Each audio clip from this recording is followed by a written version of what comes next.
To be the best, they always say you got to beat the best. Georgia, going into yesterday's game in Atlanta, was the best in the country, according to the College Football Playoff Committee. Alabama took a little axe right to the base of that tree. Alabama, I think, has a pretty strong case for the College Football Playoff. Now, will they make it in? We'll see. But I want to unpack this game first. If you're watching this, the rankings may already be out. So we'll talk about that in just a little bit here. But first things first, make sure you subscribe right here to the On3 YouTube channel. Talking college football every single day of the year. Got a lot to unpack here. We're about to get these rankings, about to get these bowls. We're talking ball all year round. Whether they're playing games or not, we're talking ball. All right, so make sure you subscribe right here.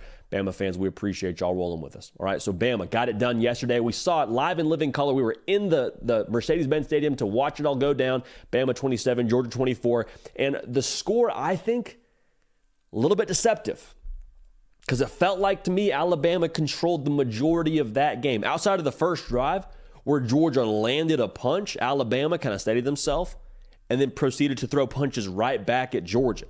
Like Alabama yesterday, I don't think it's really up for discussion. In that four-quarter game, they were the better team. Not just on the scoreboard, but when you actually watch the game. Like Alabama outrushed Georgia. Alabama had no turnovers. They forced a turnover.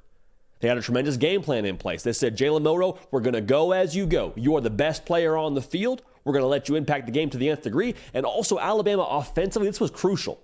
They had more than just Jalen Milroe offensively. Isaiah Bond, big when it counted. Jermaine Burton, big when it counted in that touchdown catch.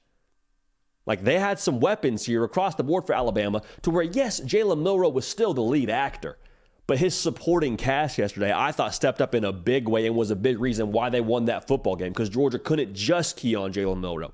Had to account for a little bit more than that. And so the way they played yesterday, I felt like it was, like I said, just definitive in every sense.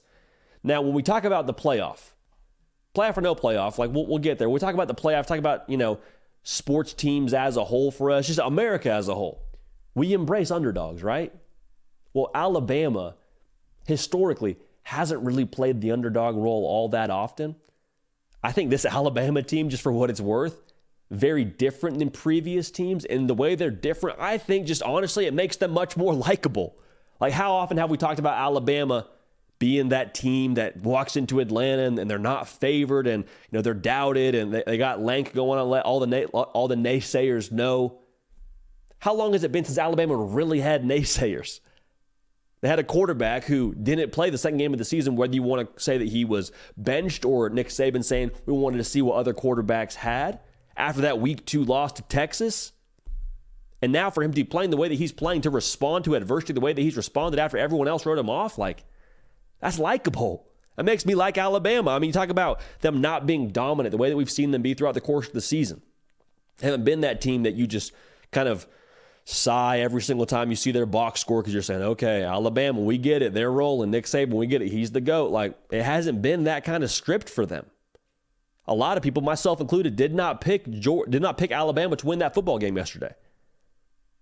Also, you have an offensive coordinator who a lot of people were ready to run out of town after that week 2 game. They adjusted so much offensively to play to the skill set of their quarterback, and they've, seen the fruits of their labor in that sense.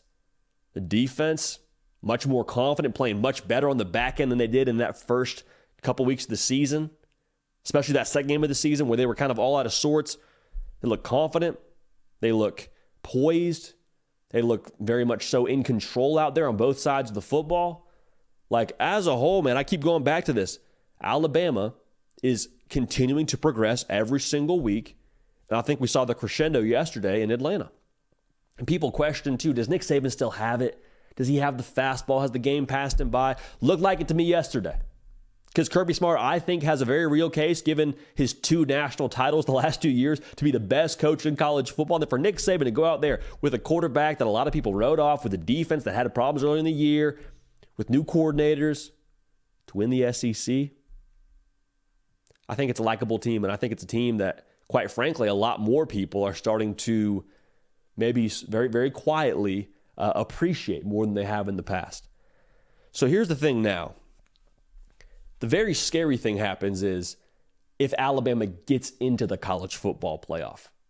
Now, at the time of us recording this, The playoff rankings are not out by the time you're watching this.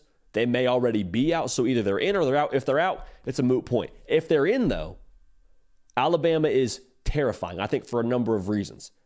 One, they keep on getting better. So there's a very real possibility now that we haven't seen the best Alabama team just yet this season. There's a chance that Jalen Milroe, I think, maybe has even more under the hood when it comes to what they can do with him offensively. They have even more in that skill position room with Isaiah Bond progressing, with Jermaine Burton stepping up, with that running back room stepping up yesterday with no Jason McClellan in the lineup. There's a chance they're getting better. And that defense, too, I say it every single week, they look more and more like a Saban brand kind of secondary. Like, you leave them in man coverage, they're in good shape. The way they played against Brock Bowers, being able to bracket him effectively yesterday. Also, by the way, with a true freshman safety being a part of that coverage scheme, I think it speaks volumes to where they're at defensively and kind of the edge and the swagger they have. That's the other thing that makes them dangerous now. The ammunition I think they have from the external standpoint. They got all they needed. They got all of that they need and then some when it comes to how much people are talking about Bama and Saban, and they're not this and they're not that. If they get in the playoff, they still remember that week 2 loss. They still remember feeling like they were fighting for their life every single week. So for a lot of teams, it's been, a playoff push for sure. Alabama's been on their playoff push since week 2. And I think that sense of urgency, that kind of scrappiness, that fight for their life that they've had to have every single week fighting for their life, I think that served them well. I think it will continue to serve them well. And I think it'll make them comfortable if they get into that 4-team scenario. Like, I'm not saying whoever they play would feel extra pressure, but I would say that Alabama, the pressure they feel would not be new to them because they felt like they're in playoff mode ever since that loss to Texas. And they've responded to it in a tremendous fashion. So for Alabama now, I also would say if they're in, as much as we talk about them being an underdog team, not an underdog roster.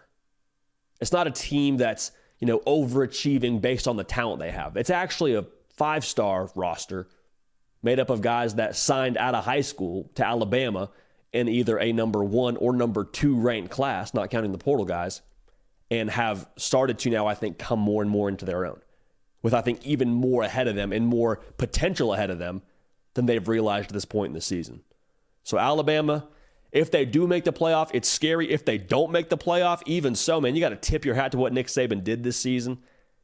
Arguably his best coaching job to this point in his career, with what he's done with this team, with what he's done with them since week 2, and they've improved and progressed. Like, hats off to Bama with what they've done this season. And I'm excited to see how these playoff cards fall. Should be a lot of fun. Make sure to dial in here. College football every single day of the year. We love y'all. We appreciate y'all. Follow us on Twitter and Instagram at JD Piquel. We're going to keep this party rolling now. We will see y'all next time.